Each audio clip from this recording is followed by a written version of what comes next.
ನಿಮ್ಮಲ್ಲಿ ಒಂದು pelvic floor muscle ಅನ್ನ ಸ್ಟ್ರಾಂಗ್ ಮಾಡೋದಕ್ಕೆ ಹಾಗೇನೆ ಗರ್ಭಕೋಶ ಕೆಳಗೆ ಜಾರದೇ ಇರೋ ಹಾಗೆ ಪ್ರಿವೆಂಟ್ ಮಾಡೋದಕ್ಕೆ ಇದು ಅತ್ಯಂತ ಸಹಾಯವನ್ನ ಮಾಡುತ್ತೆ.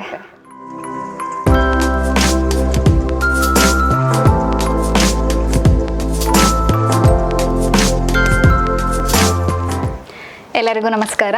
ನಾನು doctor Chaitra Pandit, natural medicines ಹಾಗೂ lifestyle consultant, Samanvita Chikitsalaya, Honnavar. Doctor Chaitra Pandit official YouTube ಚಾನಲ್ಗೆ ನಿಮ್ಗೆಲ್ಲರಿಗೂ ಸ್ವಾಗತ. ಈ ಮೊದಲು ನಾನು ಗರ್ಭಕೋಶ ಕೆಳಗೆ ಜಾರದೇ ಇರೋ ಹಾಗೆ ಹೇಗೆ ನೀವು ನ್ಯಾಚುರಲಿ ತಡೆಗಟ್ಟಬಹುದು, ಏನನ್ನು ಮಾಡಿದ್ರೆ ಗರ್ಭಕೋಶ ಕೆಳಗೆ ಜಾರೋದನ್ನು ನಾವು ಪ್ರಿವೆಂಟ್ ಮಾಡ್ಬೋದು, ತಡೆಗಟ್ಬೋದು ಅನ್ನೋವಂಥ ಒಂದು ವಿಡಿಯೋವನ್ನು ಮಾಡಿದ್ದೆ. ಅದನ್ನು ನೋಡಿಲ್ಲ ಅಂತಂದರೆ ಇಲ್ಲಿ ಲಿಂಕನ್ನು ಪ್ರೊವೈಡ್ ಮಾಡ್ತೀನಿ, ದಯವಿಟ್ಟು ಅದನ್ನು ನೋಡ್ಕೊಂಡು ಬನ್ನಿ. ಇವತ್ತಿನ ಈ ವಿಡಿಯೋದಲ್ಲಿ ನಾನು ನಿಮಗೆ ಆ ಗರ್ಭಕೋಶವನ್ನು ಸ್ಟ್ರಾಂಗ್ ಆಗಿ ಹೋಲ್ಡ್ ಮಾಡೋ ಹಾಗೆಯೇ ಪೆಲ್ವಿಕ್ ಫ್ಲೋರ್ ಮಸಲನ್ನು ಸ್ಟ್ರಾಂಗ್ ಮಾಡಿ ಬಲವರ್ಧನೆಯನ್ನು ಮಾಡ್ಕೊಳ್ಳೋ ಹಾಗೆ ಏನು ಮಾಡಬಹುದು, ಯಾವ ರೀತಿಯ ಯೋಗಾಸನಗಳ ಅಭ್ಯಾಸದಿಂದ ನಾವು ನಮ್ಮ ಪೆಲ್ವಿಕ್ ಫ್ಲೋರನ್ನು ಸ್ಟ್ರಾಂಗ್ ಮಾಡ್ಕೊಳ್ಬಹುದು. ಪೆಲ್ವಿಕ್ ಫ್ಲೋರನ್ನ ಮಾಂಸಖಂಡಗಳೇ ನಮ್ಮ ಈ ಒಂದು ಗರ್ಭಕೋಶವನ್ನು ಚೆನ್ನಾಗಿ ಹಿಡಿದಿಡೋ ಹಾಗೆ, ಅಲ್ಲಿಯ ಲಿಗಮೆಂಟ್ಸ್ಗಳು ಸ್ಟ್ರಾಂಗ್ ಆದರೆ ಗರ್ಭಕೋಶವನ್ನು ಹಿಡಿದಿಟ್ಕೊಳ್ಳೋಕ್ಕೆ ಸಹಾಯವನ್ನು ಮಾಡ್ತವೆ. ಸೊ ಗರ್ಭಕೋಶ ಕೆಳಗೆ ಜಾರದೇ ಇರೋ ಹಾಗೆ ನಮ್ಮನ್ನು ನಾವು ರಕ್ಷಿಸ್ಕೊಳ್ಬಹುದು. ಆದ್ದರಿಂದ ಇವತ್ತಿನ ಈ ವಿಡಿಯೋ ತುಂಬ ಮುಖ್ಯವಾಗಿರುವಂಥದ್ದು. ದಯವಿಟ್ಟು ಪೂರ್ತಿಯಾಗಿ ಇದನ್ನು ನೋಡಬೇಕು. ಹಾಗೆಯೇ ಈ ಒಂದು ಏನು ಯೋಗಾಭ್ಯಾಸ ಅಥವಾ ಇದನ್ನು ಮಾಡಬೇಕು ಅಂತಂದರೆ ನಿಮಗೆ ಒಂದು ಯೋಗ ಮ್ಯಾಟಿನ ಅವಶ್ಯಕತೆ ಇರುತ್ತೆ, ಅಥವಾ ನೀವು ಈ ಮನೆಯಲ್ಲಿ ಇರೋವಂಥ ಯಾವುದಾದ್ರೂ ಒಂದು ಬೆಡ್ಶೀಟು ಅಥವಾ ಯಾವುದೋ ಒಂದು ಚಾಪೆ ಇಂಥದ್ದು ಯಾವುದನ್ನು ಕೂಡ ಉಪಯೋಗಿಸ್ಕೊಳ್ಬಹುದು, ಯಾವುದೇ ಸಮಸ್ಯೆ ಇಲ್ಲ. ಸೊ ಹಾಗಾದರೆ ಬನ್ನಿ ಯೋಗಾಭ್ಯಾಸವನ್ನು ಪ್ರಾರಂಭ ಮಾಡೋಣ. ಓಕೆ, ಸೊ ಮೊದಲನೇ ವ್ಯಾಯಾಮ ಅಥವಾ ಮೊದಲನೇ ಯೋಗಾಸನಕ್ಕೆ ಹೋಗೋದಕ್ಕಿಂತ ಮುಂಚೆ ಇದನ್ನು ವ್ಯಾಯಾಮ ಅಂತ ಕೂಡ ಕರಿಬಹುದು. ಬಟರ್ಫ್ಲೈ ಮೂವ್ಮೆಂಟ್ಸ್ ಅಂತ ನಾವು ಹೇಳ್ತೀವಿ. ಸೊ ನೀವು ಈ ಥರ ಒಂದು ನೇರವಾಗಿ ಕೂತ್ಕೊಂಡ್ಬಿಟ್ಟು ನಿಮ್ಮ ಕಾಲನ್ನು ಬಟರ್ಫ್ಲೈ ಆಕಾರಕ್ಕೆ ನೀವು ಇದನ್ನು ತಂದ್ಕೊಳ್ಬೇಕು.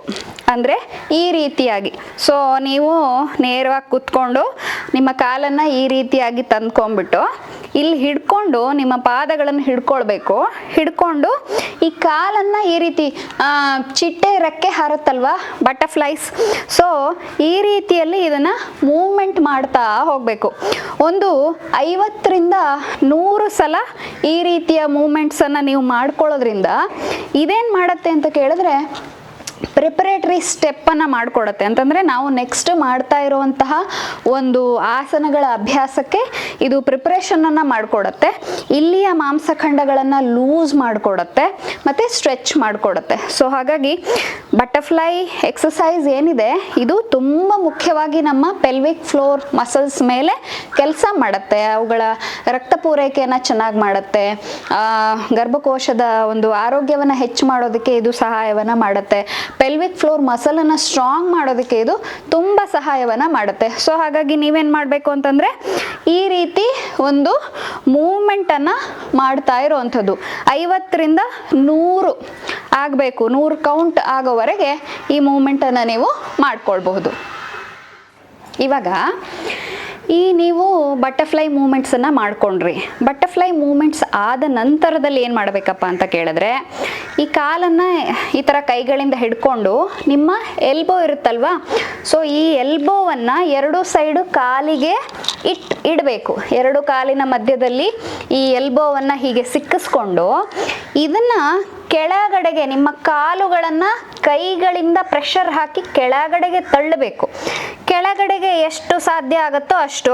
ನಿಮ್ಗೀಗ ನಿಮ್ಮ ಕಾಲು ಇಷ್ಟು ಎತ್ತರ ಇದೆ ಅಂತಂದರೆ ಇದನ್ನು ಸ್ವಲ್ಪ ಇಷ್ಟಾದರೂ ತಳ್ಳಲಿಕ್ಕಾದರೆ ಅಷ್ಟು ತಳ್ಳಬಹುದು. ಇಲ್ಲ ನಿಮಗೆ ಕೆಳಗಡೆ ಮುಟ್ಟಿಸೋದಕ್ಕಾಗತ್ತೆ, ಕೆಳಗೆ ತೊಗೊಂಡು ಹೋಗೋಕ್ಕಾಗತ್ತೆ ಅಂತಂದರೆ ತೊಗೊಂಡು ಹೋಗ್ಬೋದು. ಮತ್ತು ಸ್ವಲ್ಪ ನೀವು ಬೆಂಡ್ ಆಗಬೇಕಾಗತ್ತೆ ಕೆಳಗೆ ಹೋದಾಗ.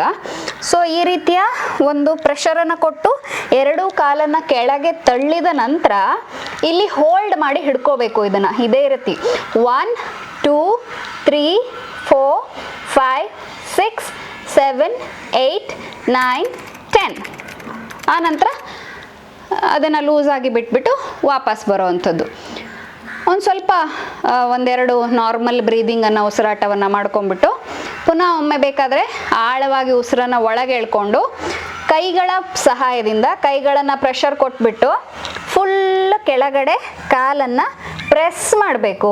ಪ್ರೆಸ್ ಮಾಡಿ ನೆಲದವರೆಗೆ ಅದನ್ನು 1 2 3 4 5 6 7 8 9 10 ಇಷ್ಟರವರೆಗೆ ಮೇಂಟೈನ್ ಮಾಡೋದು ಮತ್ತು ವಾಪಸ್ ಬರೋವಂಥದ್ದು. ಸೊ ಇದನ್ನು ನೀವು 10 ಕೌಂಟ್ಸು ರಿಪಿಟೇಷನನ್ನು ಮಾಡ್ಕೋಬಹುದು. ಇವಾಗ ಇವೆರಡರ ಮುಂದಿನ ಭಾಗ ಅಂತಂದರೆ ನೀವು ಮೊದಲು ಬಟರ್ಫ್ಲೈಯನ್ನು ಮಾಡ್ಕೊಂಡ್ರಿ, ಪೆಲ್ವಿಕ್ ಫ್ಲೋರನ್ನು ಪ್ರಿಪ್ರೇಷನ್ ಮಾಡ್ಕೊಂಡ್ರಿ, ಆನಂತರ ಕಾಲನ್ನು ಕೆಳಗೆ ತಳ್ಳಿಬಿಟ್ಟು ಅದನ್ನು ಹೋಲ್ಡ್ ಮಾಡಿ ಮಸಲನ್ನು ಸ್ಟ್ರಾಂಗ್ ಮಾಡ್ಕೊಳ್ಳೋ ಹಾಗೆ ಮಾಡ್ಕೊಂಡ್ರಿ. ಸೊ ಮುಂದಿಂದ ಏನಪ್ಪ ಅಂತಂದರೆ ಬದ್ಧ ಕೋನಾಸನ ಅಂತ ನಾವು ಹೇಳ್ತೀವಿ. ಸೊ ಯೋಗಶಾಸ್ತ್ರದಲ್ಲಿ ಈ ಒಂದು ಬದ್ಧ ಕೋನಾಸನದ ಅಭ್ಯಾಸ ಏನಿದೆ ಅದನ್ನು ಮುಖ್ಯವಾಗಿ ಹೆಂಗಸರಿಗೆ ಅದರ ಒಂದು ಅಭ್ಯಾಸವನ್ನು ಕಂಪಲ್ಸರಿ ಮಾಡಿದ್ದಾರೆ. ಯಾಕಂತಂದರೆ ಅವರ ಗರ್ಭಕೋಶ, ಅಂಡಾಶಯ, ಅಂಡಕೋಶ, ಈ ಒಂದು ಯೂರಿನರಿ ಬ್ಲ್ಯಾಡರು ಮತ್ತು ಪೆಲ್ವಿಕ್ ಫ್ಲೋರ್ ಮಸಲ್ಸು ಇವುಗಳನ್ನೆಲ್ಲ ಆರೋಗ್ಯಪೂರ್ಣಗೊಳಿಸೋ ಸಲುವಾಗಿ ಈ ಒಂದು ಆಸನ ತುಂಬ ಮುಖ್ಯವಾಗಿರುವಂಥದ್ದು. ಹಾಗೆಯೇ ಅನಿಯಮಿತ ಋತುಚಕ್ರ ಯಾರಿಗಿರುತ್ತೆ, ತಿಂಗಳ ಸರಿಯಾಗಿ ಯಾರಿಗೆ ಆಗೋದಿಲ್ಲ ಅಂಥವರೆಲ್ಲ ಈ ಒಂದು ಬದ್ಧ ಕೋನಾಸನದ ಅಭ್ಯಾಸ ಮಾಡ್ಕೊಳ್ಳೋದ್ರಿಂದ ಆ ಪೀರಿಯಡ್ ಸೈಕಲ್ಲು ಸರಿ ಆಗ್ತಾ ಬರುತ್ತೆ. ಸೊ ಹೇಗೆ ಮಾಡೋದು ಅಂತ ಕೇಳಿದ್ರೆ, ನೀವು ಕಾಲನ್ನು ಈ ರೀತಿಯಾಗಿ ಹಿಡ್ಕೊಂಡ್ಬಿಟ್ಟು ಕೈಗಳಿಂದ ಸಪೋರ್ಟ್ ತಗೋಬೇಕು. ಒಮ್ಮೆ ಆಳವಾಗಿ ಉಸಿರನ್ನು ಒಳಗೆ ಎಳ್ಕೊಂಡ್ಬಿಟ್ಟು ಉಸಿರನ್ನು ಬಿಡ್ತಾ ಇರುವಾಗ ಮುಂದೆ ಬಗ್ಗಿ ನಿಮ್ಮ ಹಣೆಯನ್ನು ಆ ಹೆಬ್ಬೆರಳುಗಳಿಗೆ ತಾಗಿಸೋ ಹಾಗೆ ನೀವು ಅದರ ಅಭ್ಯಾಸವನ್ನು ಮಾಡಬೇಕು. ಸೊ ಈ ರೀತಿಯಲ್ಲಿ ನೀವು ನಿಮ್ಮ ಹಣೆಯನ್ನು ಕೆಳಗೆ ಹೆಬ್ಬೆರಳಿಗೆ ತಾಗಿಸೋ ಹಾಗೆ.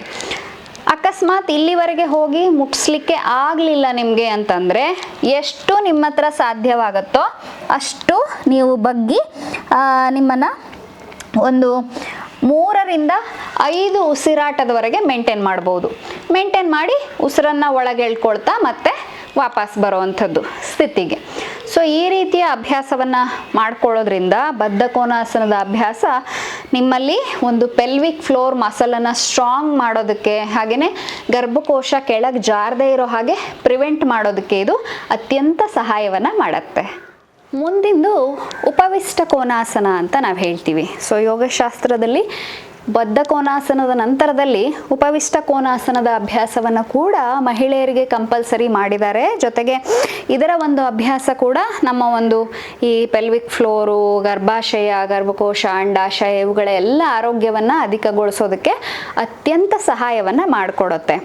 ಸೊ ಇದನ್ನು ಮಾಡೋಕ್ಕಿಂತ ಮುಂಚೆ ಇದಕ್ಕೊಂಚೂರು ಪ್ರಿಪ್ರೇಟರಿ ಸ್ಟೆಪ್ ಆಗಿ ನಾವೇನು ಮಾಡ್ಬೋದು, ನೀವು ಪೆಲ್ವಿಕ್ ಫ್ಲೋರ್ ತುಂಬ ಟೈಟ್ ಇದ್ದರೆ, ಅದು ನೀವು ಕಾಲನ್ನು ಅಗಲವಾಗಿ ಇಡೋದಕ್ಕೆ ಬಿಡ್ತಾ ಇಲ್ಲ ಅಂತಂದರೆ, ಈ ಥರ ಕಾಲನ್ನು ಅಗಲವಾಗಿ ಇಟ್ಕೊಂಡಾಗ ನಿಮಗೆ ತೊಡೆಗಳಲ್ಲಿ ತುಂಬ ನೋವು ಬರ್ತಾ ಇದೆ, ಮಂಡಿ ಕೆಳಗಡೆ ತುಂಬ ಒಂಥರ ಟೈಟಾಗಿ ಹಿಡ್ಕೊಂಡಂಗೆ ಅನುಭವ ಆಗ್ತಾ ಇದೆ, ಈ ಭಾಗದಲ್ಲಿ ಹಿಪ್ಸ್ ಭಾಗದಲ್ಲಿ ತುಂಬ ಟೈಟಾಗಿ ಎಳಿತಾ ಇದೆ ಅಂತೆಲ್ಲ ಅಂತಂದರೆ ನಿಮಗೆ ಪೆಲ್ವಿಕ್ ಫ್ಲೋರ್ ತುಂಬ ಟೈಟ್ ಇದೆ ಅಂತ ಅರ್ಥ.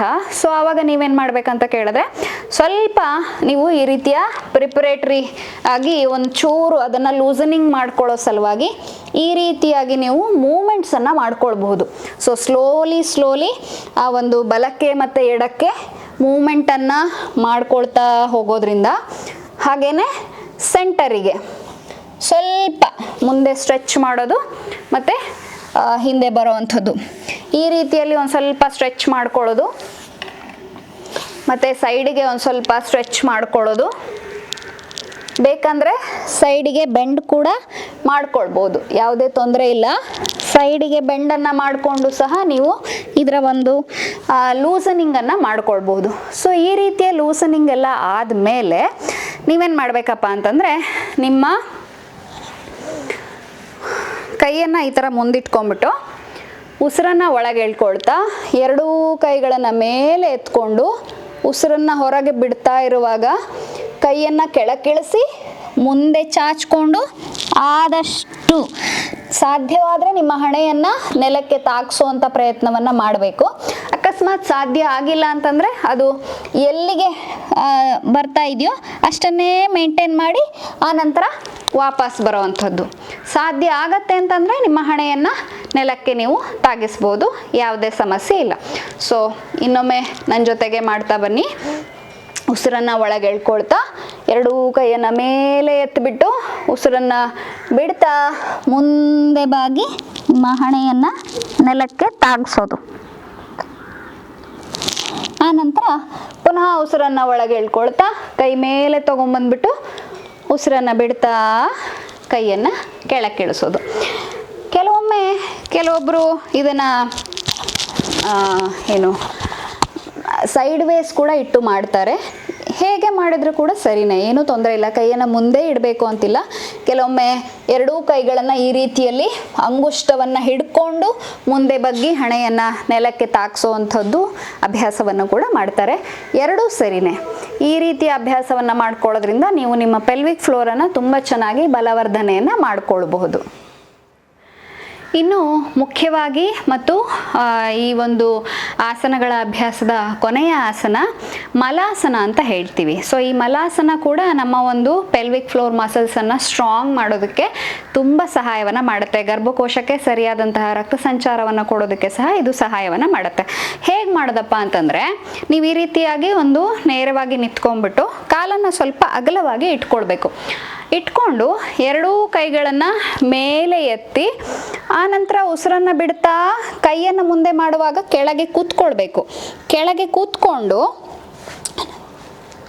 ನಂತರದಲ್ಲಿ ಈ ರೀತಿಯ ಒಂದು ನೀವು ಪೊಸಿಷನ್ಗೆ ಬಂದ ನಂತರದಲ್ಲಿ ಹೀಗೆ ನಿಮ್ಮ ಎರಡು ಎಲ್ಬೋಗಳಿಂದ ಕಾಲುಗಳನ್ನು ಸೈಡಿಗೆ ತಳ್ಳುತ್ತಾ ನಮಸ್ಕಾರ ಮುದ್ರೆಯನ್ನು ಹಾಕ್ಕೊಂಡು ಈ ರೀತಿಯಲ್ಲಿ ಕೆಳಗೆ ಕೂತ್ಕೊಳ್ಳುವಂಥದ್ದು. ಸೊ ಹೀಗೆ ಕೂತ್ಕೊಳ್ಳೋದ್ರಿಂದ ಏನಾಗತ್ತಪ್ಪ ಅಂತಂದರೆ, ನಿಮ್ಮ ಈ ಭಾಗದ ಎಲ್ಲ ಮಾಂಸಖಂಡಗಳಿಗೆ, ಪೆಲ್ವಿಕ್ ಫ್ಲೋರ್ನ ಮಾಂಸಖಂಡಗಳಿಗೆ ಸರಿಯಾದಂತಹ ರಕ್ತ ಸಂಚಾರ ಆಗಿಬಿಟ್ಟು ಅಲ್ಲಿಯ ಮಾಂಸಖಂಡಗಳು ಬಲವರ್ಧನೆಗೊಳ್ತಾ ಹೋಗ್ತವೆ.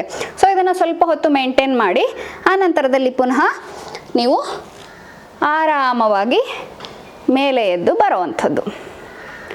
ಸೊ ಇದರ ಅಭ್ಯಾಸವನ್ನು ಮಾಡ್ಕೊಳ್ಳೋದ್ರಿಂದ ನಿಮಗೆ ಪೆಲ್ವಿಕ್ ಫ್ಲೋರ್ ಈ ಎಲ್ಲ ಅಭ್ಯಾಸಗಳು ಏನು ಬಟರ್ಫ್ಲೈ ಮೂಮೆಂಟ್ಸ್ ಇದೆ, ಬದ್ಧ ಕೋನಾಸನದ ಅಭ್ಯಾಸ ಇದೆ, ಉಪವಿಷ್ಟ ಕೋನಾಸನದ ಅಭ್ಯಾಸ ಇದೆ, ಹಾಗೆಯೇ ಈ ಮಲಾಸನದ ಅಭ್ಯಾಸ, ಇವುಗಳನ್ನು ಮಾಡ್ಕೊಳ್ಳೋದ್ರಿಂದ ನೀವೊಂದು ಗರ್ಭಾಶಯವನ್ನು ಅಥವಾ ಗರ್ಭಕೋಶವನ್ನು ತುಂಬ ಚೆನ್ನಾಗಿ ಹೋಲ್ಡ್ ಮಾಡುವಂತಹ ಕೆಪಾಸಿಟಿಯನ್ನು ನೀವು ಕಲ್ತ್ಕೊಳ್ತೀರಾ.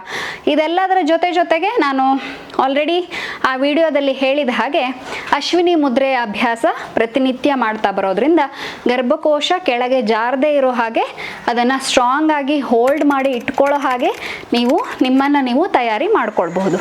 ಸೊ ಇಂತಹ ಎಲ್ಲ ಆಸನಗಳ ಅಭ್ಯಾಸವನ್ನು ಮಾಡ್ಕೊಳ್ಳಿ. ಗರ್ಭಕೋಶ, ಗರ್ಭಾಶಯ, ಅಂಡಾಶಯ, ಪೆಲ್ವಿಕ್ ಫ್ಲೋರ್ ಇವುಗಳನ್ನೆಲ್ಲ ಸ್ಟ್ರಾಂಗ್ ಮಾಡ್ಕೊಳ್ಳಿ.